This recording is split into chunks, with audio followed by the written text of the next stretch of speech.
Nothing like starting out a film with a little gratuitous motorcycle action for no apparent reason. You know those people that you end up running into when you're traveling? Let's say that you're in Central America, and let's say that you're in one of the countries that may or may not be as developed as some of the others, and you always run into these tourists who are like, I only eat what the locals eat. And then 3 days later, they emerge from the bathroom, and they're like, Madre de Dios. Don't be that person. You're not local. You're not local where you live, let alone in these other places. So we all know that person. Don't be that person. That's the moral of the story. Okay, so a couple of weeks ago while I was on my van trip, my first road trip of 2021, while I was in Maine, I did a film called something along the lines of What Did We Learn? Which was kind of like my podcast in the sense that it was random topics that I'd learned or we'd learned along the trip, along the road, and I was like, I kind of like this film because it's random and rambling kind of like me. And so I thought, let's do a follow-up because I'm back from that trip. And as many of you know, I postponed my Albania workshop due to a myriad of problems from COVID, not just with the disease itself, or the virus itself, but from travel logistics. It was impossible, it was unraveling. But we've postponed it to spring. And I am now headed back out on the road again, this time headed in the opposite direction. And as many of you also know, Blurb has a new series, an official campaign with yours truly in the middle of it, it's only been 11 years. So I think I've proven myself over the time. But this one's a weird one. Out of right field, it's called From the Van with Dan. That's the hashtag. It's running on the Blurb social channels. And I'm doing these 60-second films for Blurb for this series. And then what I'm going to do after I record this film is I've got to do another film today, which is basically the 60-second films that I'm doing for Blurb. I think they're interesting because I think there's a little kernel of something in those films that might be relevant or interesting to people. And what I'm going to do on my own channel is do a longer version of those films to break out some of those topics. But before I do that, I wanted to do this other film that no one asked for, which is basically, I think I'm going to title this, What Else Did We Learn? And this was about being on the road and observations that I made about photography, about culture, about our country, about myself, and all the stuff that I know many of you are sitting around at night wondering, gee, I wonder what MILNOR thinks about this. I do think my hair is growing out. I can't see my scalp anymore. You know what's funny? When you cut your own hair with shears and a pair of scissors, and you end up with like a Travis Bickle from Taxi Driver, which I liked my haircut. And it's great for being under a bike helmet and a hat and a baseball hat, which is I'm wearing all the time. But a lot of people didn't like that haircut. And the funny part is, I don't really care. But a lot of my family members didn't like it. And so they always drop hints about like, oh, your hair's growing out. Oh, it looks good, looks better. And then they give you this like, don't like that old cut. So that makes me want to cut it again just to spite them because that's the kind of person I am. Okay, what else did we learn on this trip in life? This first point is probably the most important, and I think it applies to all of us. And by the way, as you can tell, I am not Mr. Together. I am not Mr. Perfect. I am not Mr. Intelligence. I am not Mr. anything other than disorganized and basically limping along on 5 cylinders of a V6. So first point is red state, blue state. Stop doing this. Stop talking about red state and blue state. The idea and concept of red state and blue state was created by the American political establishment to draw lines in the sand, to agitate us, to separate us for their own personal gain.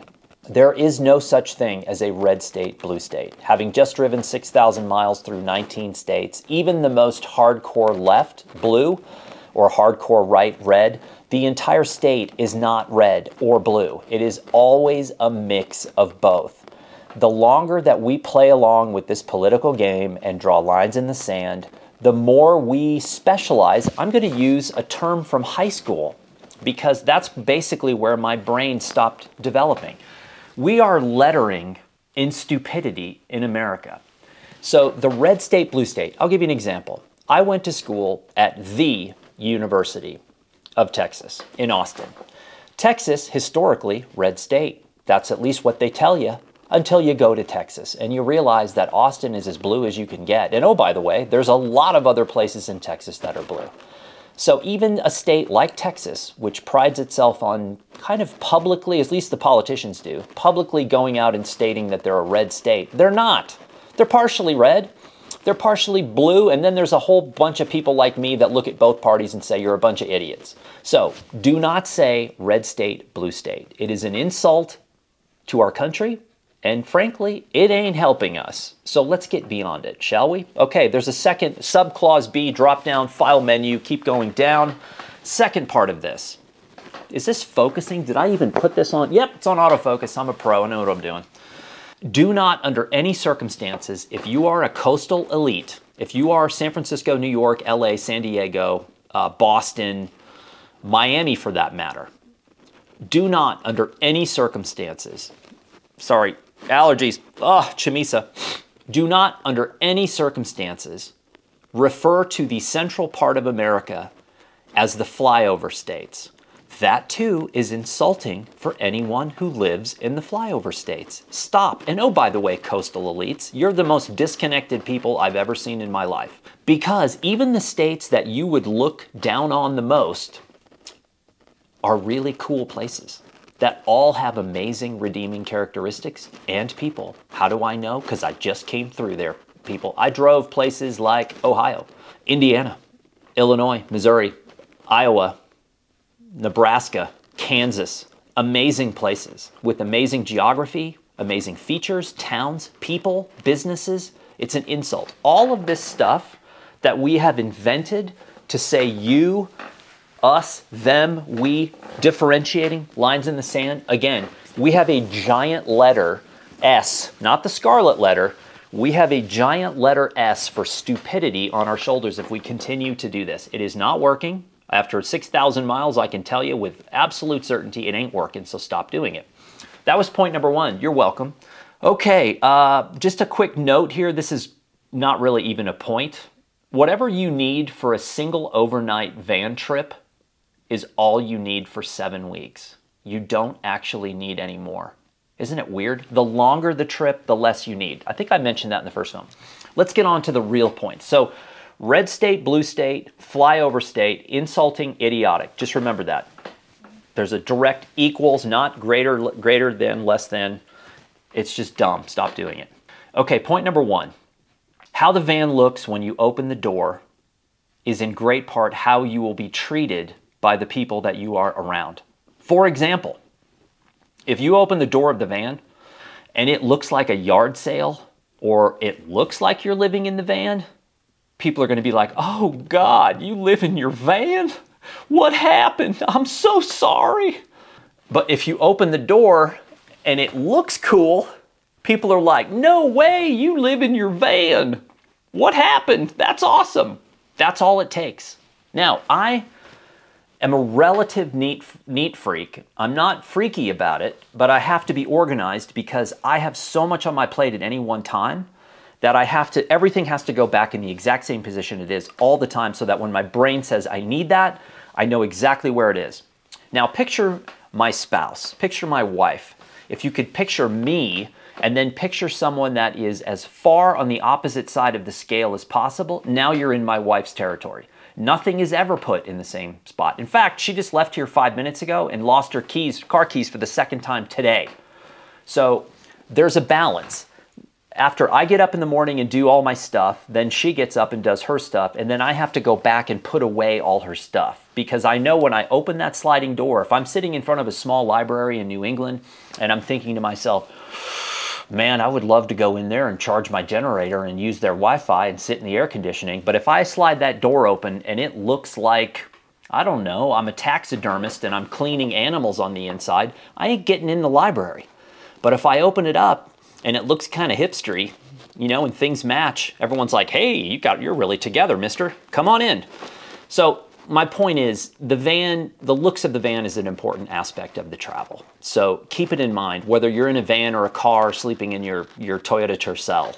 By the way, the original Tercel, such a badass car. Little 5-speed, short throw, tin can, lasted forever. I know, I used to drive one for a short time. Okay, point number two. The Sony a7C, a lot of you folks out there have asked me about this camera. I'm actually recording on the camera right now. I am very, very impressed with this camera. Now, I used multiple camera systems. I use Sony, I use Fuji, I use Leica, I use Hasselblad. I have other systems. I have Nikon, I have a bunch of 4x5 pinhole. I've got all kinds of weird camera systems. I've got Voigtlanders. I base my equipment on the job at hand. When I'm traveling in the van, I think I'm actually going to narrow my system down even more. I think what I will do is only go out with the Sunni and the Shia. No, I will only go out with the Fuji and the Sony. The Sony is a very interesting camera for a couple of reasons. I'm not going to ever do a review of this camera because there's a zillion other people, I'm sure, that have probably done unbelievable reviews of like every single menu item and, you know, chromatic elements and all this crap. I don't know. All I know is it works. It's very small. It's built like a rock. It's so small that like my two bottom fingers they're not even on the camera. I basically use the camera with these 3 fingers. It's that small, but it is solid as a rock and the battery lasts forever. The autofocus tracking is absolutely spectacular. I've done some testing. I cannot believe it will track some of the things it does. Even an animal, like I had a dog on the beach running directly at me and I thought, there's no way. This dog was like it was like basically on speed. And everyone was like watching their knees because the dog was coming so fast and slamming into people. And I just was like, I'll see if it works. It tracked every single frame of this dog, tack sharp. I couldn't believe it.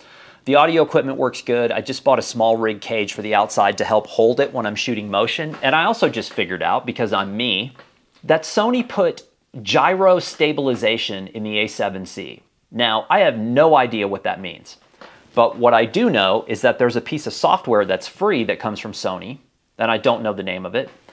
And you put a piece of footage into this software and hit stabilization, and it's a digital stabilization after the fact. It crops into the frame, but it is absolutely incredible. In fact, I showed this to a friend the other day. I just downloaded the software at his house and we looked at it and I was like, holy cow, this is incredible. I finally figured out a way to do handheld camera work, because even a camera like the X-T4, the Fuji, which I fell back in love with on this van trip, mostly as a still camera. That camera has IBIS in the body and stabilization in the lens, and I still can't handhold it and make usable footage unless all I'm doing is standing in one position like a rock shot without a tripod and not moving.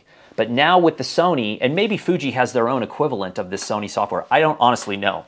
Oh, and here's my point and the reason why I brought this whole thing up in the first place. I put the Leica 50 on this Sony,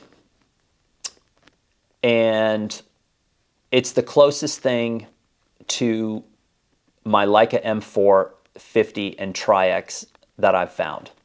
It has a beautiful look. And the manual focus on the Leica makes me feel, for whatever reason, and this is not important in the picture making process, makes me feel like the old days. It makes me feel like I'm manually focusing, which I am, but it just feels like you're a little bit more active in the photo process, which of course you can argue and say I was going to use the D word, but you know what I mean. And I like it, and man, it has a good look. You know, yes, there's a couple of things that help it. The lens, also, by the way, the adapter I'm using, which I sort of stumbled upon because this little clip came loose. It actually has a macro feature. So if I unclip this little clip and I spin the adapter, the 50mm Leica becomes like a macro lens, which opened up a whole nother kind of weird shooting possibility. So that has made me so happy as a still photographer, because now all I can think about is finding a project where I just use the Sony a7C with my Leica 50 and I do the entire project with my audio recorder and just stills and audio.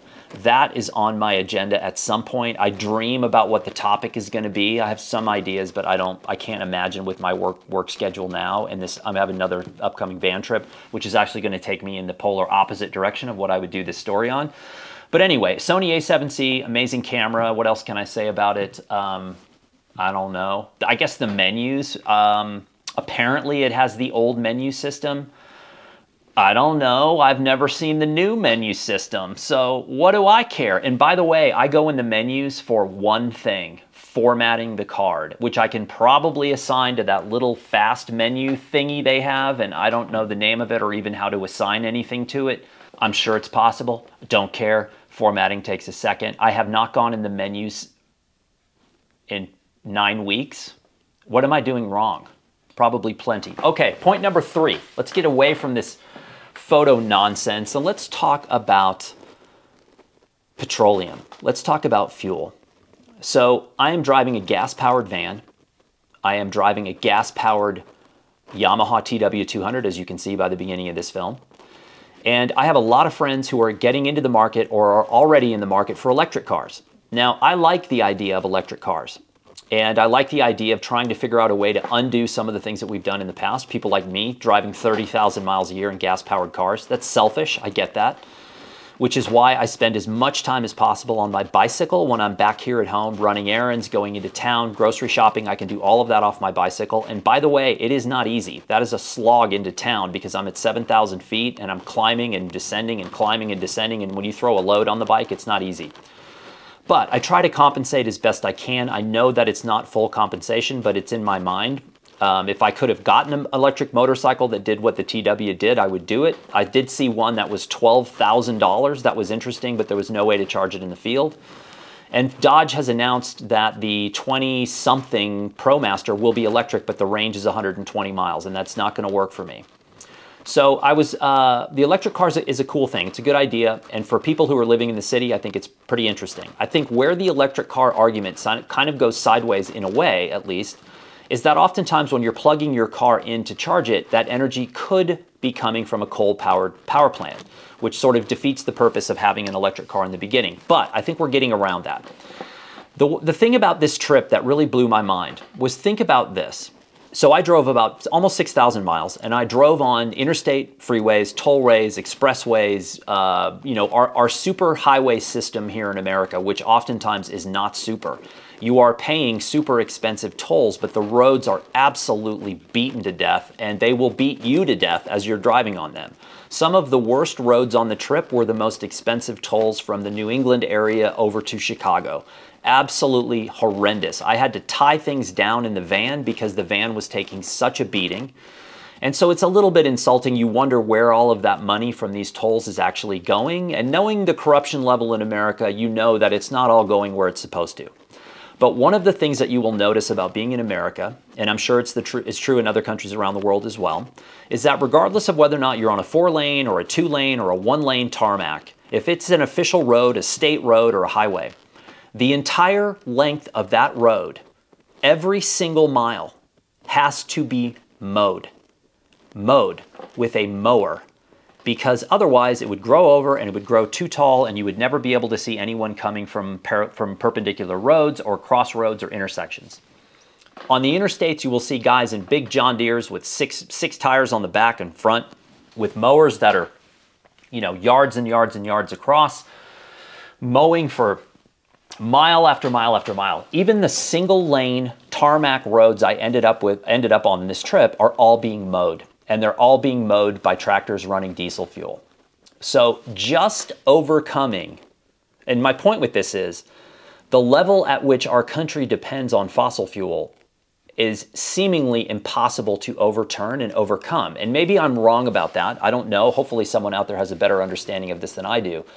But just thinking about the diesel fuel alone to power the tens of thousands, maybe even hundreds of thousands of tractors used to mow the roadways in America, how are we going to replace that? Is that, oh boy, wife's coming in. I'm going to have to continue this film in a minute. Stay tuned, people.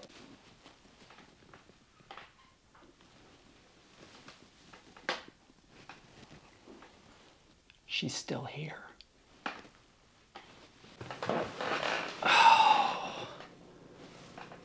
Cannot believe that woman is like a hurricane. There is no doubt. My guess, she's going to come back in here. I can almost guarantee it. Point number 4, a ton of people want to do van life, a ton. And that's actually interesting, exciting, and fun. What I like about it is that the elderly people who come up to the van that I have, and the fact that I'm in it, reminds them of a time in their life where they were doing adventurous things. And some of the stories that you'll hear from these elderly folks about their van travels back in the day are absolutely classic.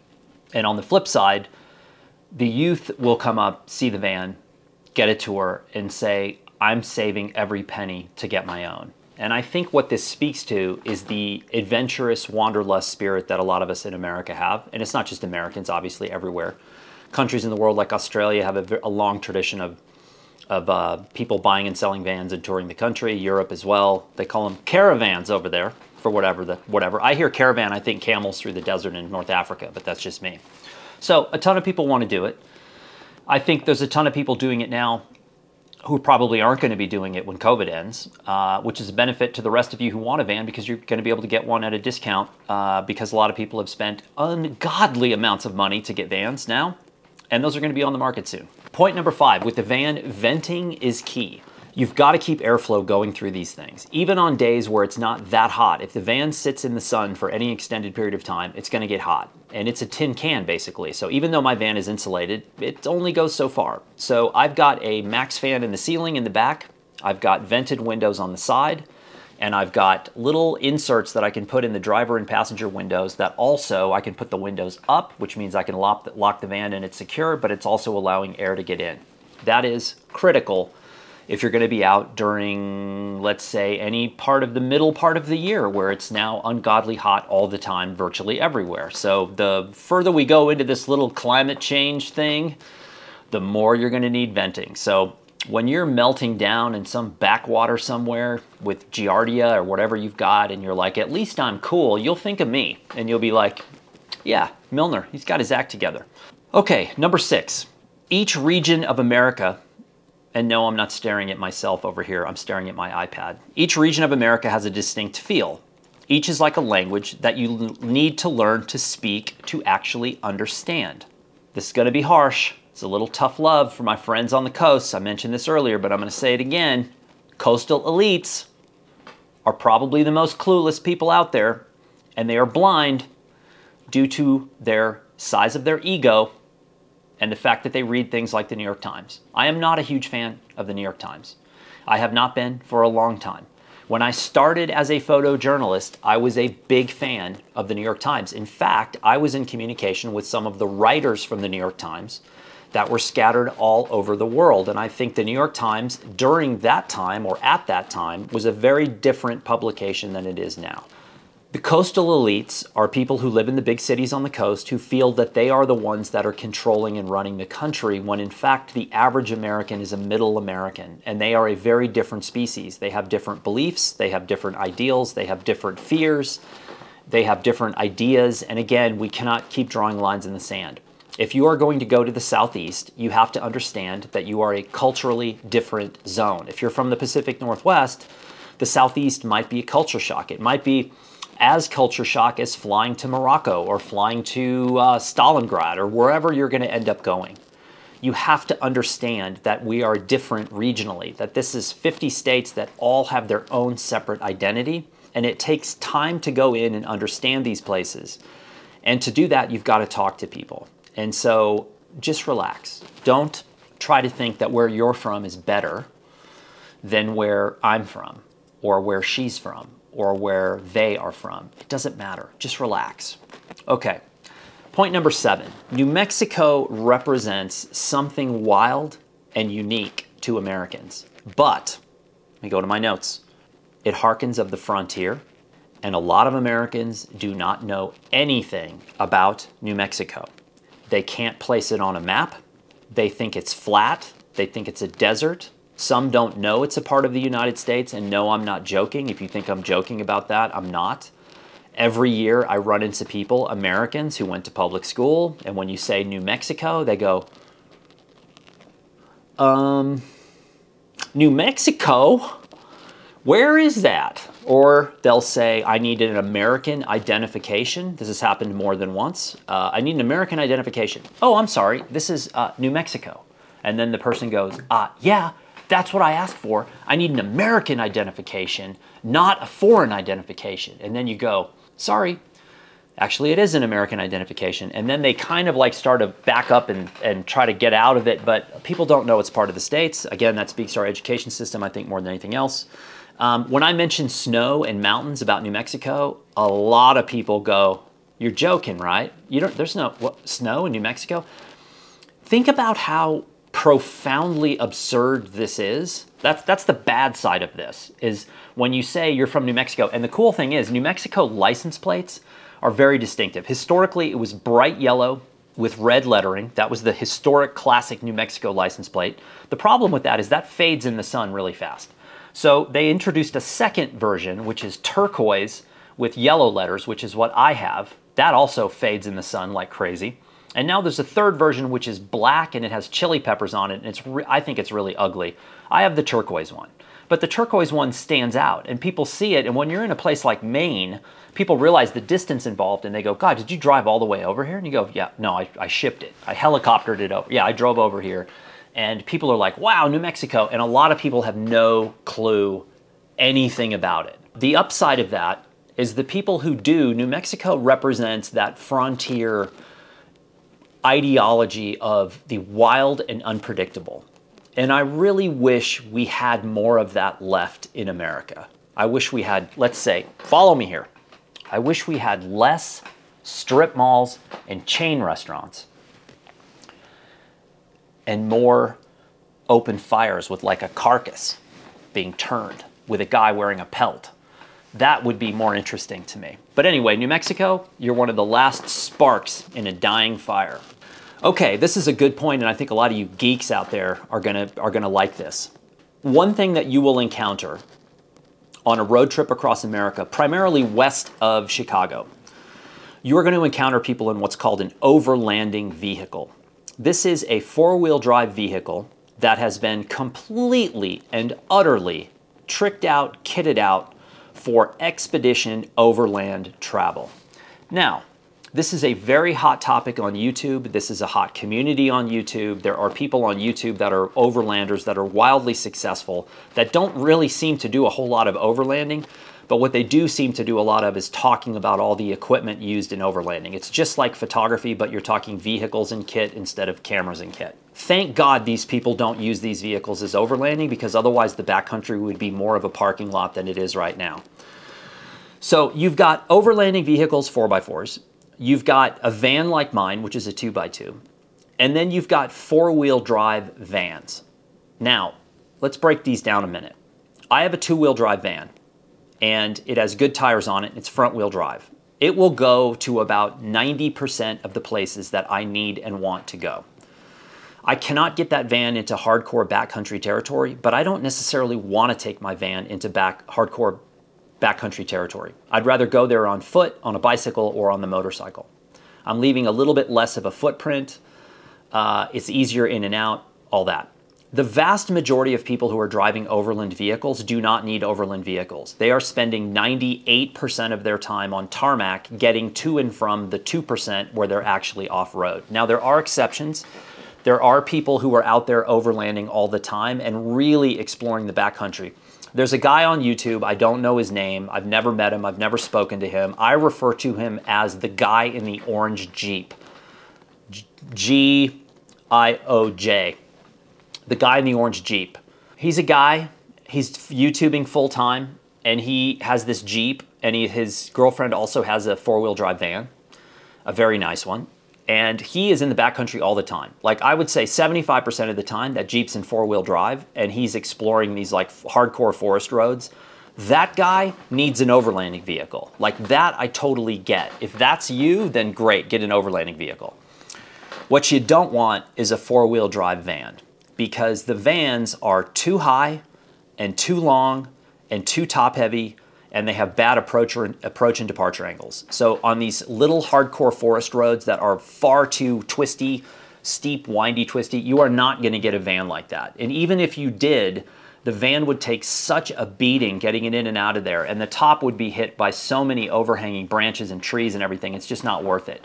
So a lot of people buy these four-wheel drive vans and they don't actually need the four-wheel drive, because you're not gonna get these vans into those places. So my advice is, if you're looking at a four-wheel drive van, get the two-wheel drive, because you're going to save a ton of money, a ton of weight, and a ton of repair when that stuff goes wrong. Because I know a couple of people, and I've spoken to a few more on this trip, that bought $150,000 vans and immediately replaced the suspension because it just wasn't good enough for them to get off-road in the thing. So that's crazy to me. When you can get a van for $20,000 and save up, you know, $130,000 30,000 that you can then use for, like, I don't know, buying ice cold beers on the road, whatever. So if you're thinking overlanding vehicle, my advice would be to skip that. I wouldn't get an overlanding vehicle now. I think it's going to be harder and harder to get into the backcountry. There's going to be less and less backcountry that you're going to be able to explore. And I think most of those people do that because it looks cool and they don't actually use it. So that's my advice. I'm perfectly happy with a 2x2 van. In 6,000 miles, I probably had several hundred miles off the pavement, and I never had a problem in a two-wheel drive van. So I think with a very low rear axle, the ProMaster has a very low axle. So I've not had a problem. So that's my 2 cents on that. Number 9, I am a decent fisherman, and I need to make this more of my life. I grew up fishing with my father, my grandfather, my mother. My mom taught me how to fly fish. My father taught me how to bait cast and spin. My grandfather was a good fisherman. My father was okay. And man, I used to just relentlessly bag on my father. We would go fishing and I would talk smack all day long to him. It is a miracle he did not tie concrete blocks to me and throw me over the side. He had ample opportunity and he didn't, and for that I'm thankful. But I fished on this trip many times. I fished out of the canoe. I fished from the shore. I fished all freshwater. I didn't do any saltwater fishing. But it had been a while since I had done this kind of fishing. And when you're fishing for perch and you're fishing for smallmouth bass and northern pike, the locations that you're in, the water that you're in, it's so beautiful and tranquil and clear and peaceful and fun. And the fishing is off the charts good. So fishing to me, let me see if I've got any other notes on this. Yeah, it's going to become more of a part of my life again. And the collapsible canoe, the origami canoe, it worked better than I could have possibly imagined. And it is the single most talked about piece of equipment in my van. When people open the van and I'm giving them a van tour and they see the canoe, they will look at you and go, "Is that what I think it is?" And you go, "Yeah." And anytime you open that thing, anywhere, it doesn't matter if it's like a hardcore guy in a swamp buggy, he sees that thing and comes over and goes, "Damn, son, what is that?" And then you have to explain it to him. It's awesome. Okay, number 10, just listen. Listen to people. I'm guilty of this as well. As you know, by this 96-minute film, I can talk, and I can ramble, and I can talk all day. And I tell my employer, I said, I'll talk to anyone, anywhere, at any time. And I do. But the important part of being in our country right now is to listen to other people. So when you get out on the road, you're going to hear a lot of amazing stories. And really our mission statement, what we should be doing more than anything else, is just listening to other people to get an idea of what's working for them and what's not working for them, what they need, what they don't have, what could make their life better.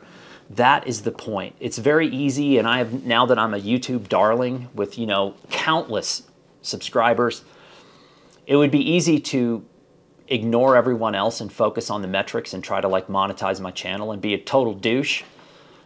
See, I use the D word. Couldn't help it. I couldn't help it. It's such a good word.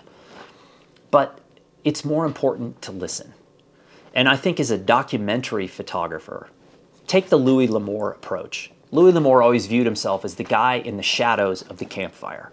He was not the guy standing at the campfire on the podium lecturing the other cowboys about grass-fed beef. No.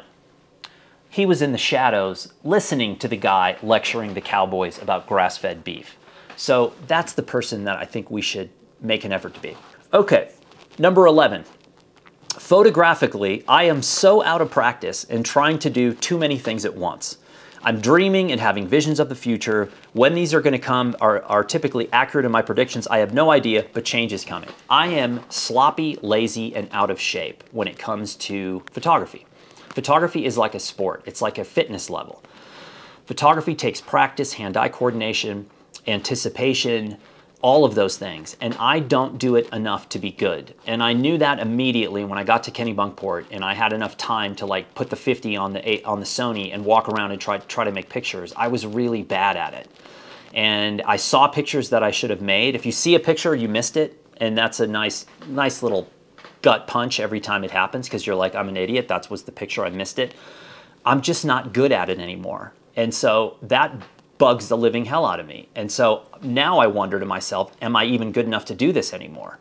And so I have to get my teeth into something good where I go out and really prove to myself that I can actually do this again. But the point I want to leave you with, this micro point, is that it's okay to not be good. We all start out that way. And often we bounce in and out of this throughout our careers. Like, for example, you could be the best photojournalist in the world and then get hired to do a job that isn't in your wheelhouse, that's totally unlike anything you've done, that you know and the client knows sucks. But you do it and it has success, and then you get roped into doing it again and again. And the skills you had as a photojournalist go away, and they diminish and they atrophy and they wither because you're not watering that flower. And then all of a sudden you try to turn it back on and it doesn't come on. The well is dry. It's muddy down there, and if you punch through the bottom of the well, eventually you will have a water again. But you have to practice and dig and get through that. And that's where I'm at right now, which is frustrating as hell. So I'd like to remedy that. Okay, we're almost done here. Patience, people. I got a package, people. Yoga is really hard on the road, and I feel like I'm getting soft. Running fits the van life even more than cycling does, just based on the time required. I'm thinking about getting some Hoka Speed Goat 4s, by the way, because my shoes right now are starting to wear out. And who doesn't like short shorts, those running short shorts, like those silk short shorts we all had in middle school? You can legitimately wear those now in public if you're running. And that by itself is worth doing. Because, by the way, runners, when you run up to like a coffee shop in those silk short shorts, everyone is mortified. Men, women, families hide their kids. Even the cyclists wearing the spandex run and hide when you run up in a pair of silk short shorts. It's mortifying. That's reason enough to do it right there. But on a serious note, I took my bike the entire time. I only had time for one ride a week. I did about 40 miles a week on the trip, which is nothing and not even really enough to maintain fitness. So the van life really fits running. And the second part that was very frustrating for me was yoga. And yoga is a huge part of my life. I'm not very good at it. I know that might not seem to equate. I'm not very good at yoga, but it's an incredibly important part of my life, and it's very hard to do on the road because when I'm in a place like New England where I can't go on the grass or anywhere where there might be ticks, I can't roll my yoga mat out on the ground. So I probably did less yoga over that 7-week period than I have done in 15 years or 20 years of discovering yoga. So I've got to remedy that somehow. I have to figure out some other way to do that because it's a bit frustrating. And also, by the way, foreshadowing, hint, hint, there is a change, a tremor in the cycling force. There is a bike on its way to me right now, which is not my bike. It is a loaner bike that could seriously change the playing field of my bike in the van. That's the only hint I'm going to give you. And it should be interesting. I'm very curious what this bike is, how it works, and how much space it's going to save me. That's another hint. Now, how much space is going to save me in there? Okay, the last point I'm going to make is, on this entire trip, I went to exactly one spot that was popular on Instagram. I went to Niagara Falls. And the whole way there, from New England to Niagara, in the back of my head, I said, I'm not sure I want to do this. I'm not sure I want to go because I know the cluster this place is going to be with Instagrammers. So I was like on the fence until I literally drove to Buffalo, New York to see a friend. And then the son of a friend showed up and I said, look, I'm thinking about going to Niagara tomorrow, blah, blah, blah. He said, look, where you are right now, don't go tomorrow, get in the van right now and go now. Go late in the day, midweek, and I think you'll be surprised. And I did, and we jumped in the van. It was 96 degrees. It was an absolute sweat fest. We drove over there. It was very, very, very few people. I parked in the front row of parking. It was great. And so I was like, oh, now every single person there I probably was on Instagram, but it wasn't, the numbers of people were low, were down. It was manageable. My advice to you is to avoid all places in America that are popular on Instagram, because that app has ruined the experience of all of these places. It is just horrendous what these people do to get their Instagram in or on. Embarrassing is not even the right word. It's kind of disheartening because when you see someone standing with a box of goods, a box filled with goods, they pick an item out of the box, they pose with it, and their lackey photographer is there, shoots that, they put it down, they grab another product, pose with it, Lackey shoots the photo, they put it down, Lackey photo, Lackey photo, Lackey photo, and they're in the middle of the area that everyone is trying to enjoy. And someone should just walk up and just neck punch right there. Or like maybe a spinning wheel kick would be that would be a good time to deploy that technique. To me, it's disheartening. It just shows how lost we are as a culture. And what I found was I could very easily on the map find places that were interesting and not on the Instagram map. And so it was like a heat map. You look at the US from above and the Instagram places just glow like these absolute beacons of lunacy. And so I was like, oh, we can go through Kansas and I can go here, here, and here, and I know that there is not going to be a single Instagrammer in these places. And I did, and it worked, and the places were great, and there was no one there. And I was like, this is fantastic. You know, and then you set up a perimeter laser defense system at night, so in case an Instagrammer comes walking in, they just get vaporized. So I think that's, it's all within your rights now here in the country. So that is what else we learned on this trip, and I hope that was interesting or beneficial.